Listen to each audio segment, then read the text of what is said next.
most practical, logistical thing to say is that, like, for me, having a cushion, a financial cushion, is the imperative. And as whenever I'm having a good time, I am thinking about that and I am putting it away. I think the flexibility point is really an important one. I think, and that goes in a lot of ways, both in terms of keeping your skills up to date, learning new skills. The side benefit of all that, learning a lot of different skills, is also that it really helps you figure out where your passion is and what your direction is. You know, because if you're just thinking what's going to pay me the most money right now, you may not be thinking strategically about what's going to raise your profile, about what's going to give you an opportunity to learn.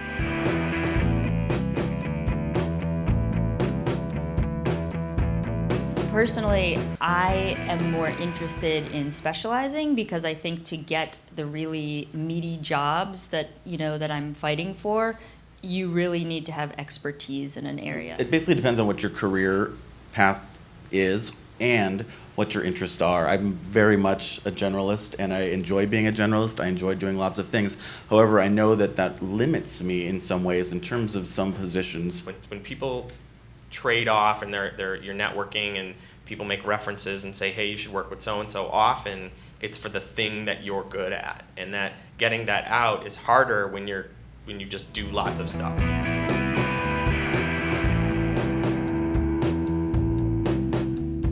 So I guess that there's two kinds of clients.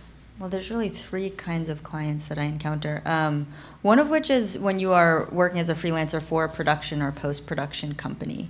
In general, those referrals, in my experience, have happened by word of mouth, and the thing that they're most interested in is your reel.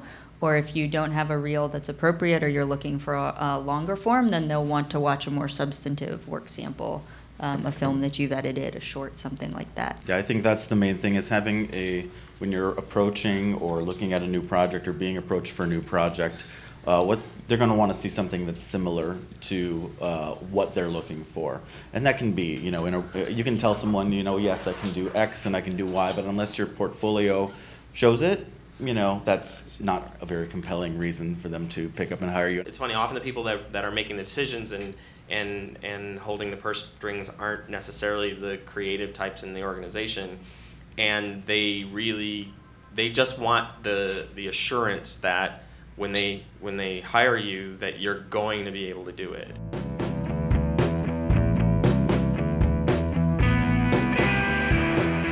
I read them. I know they seem really long and intimidating, but once you've looked at a few of them, almost all of the stuff is the same.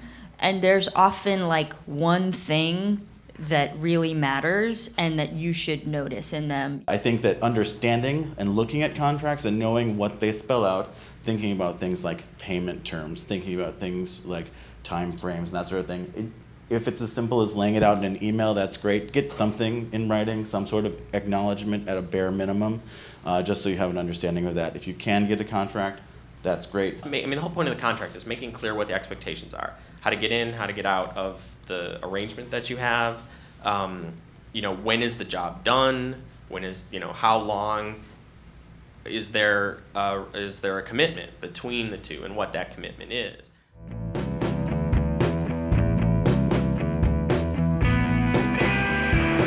If you don't have an official contract, do not be shy about setting up your rates up front. You want to know what you're getting paid, and if you're working on a day rate, you don't just want to know what your day rate is, you want to know about OT and double OT and how long your day is.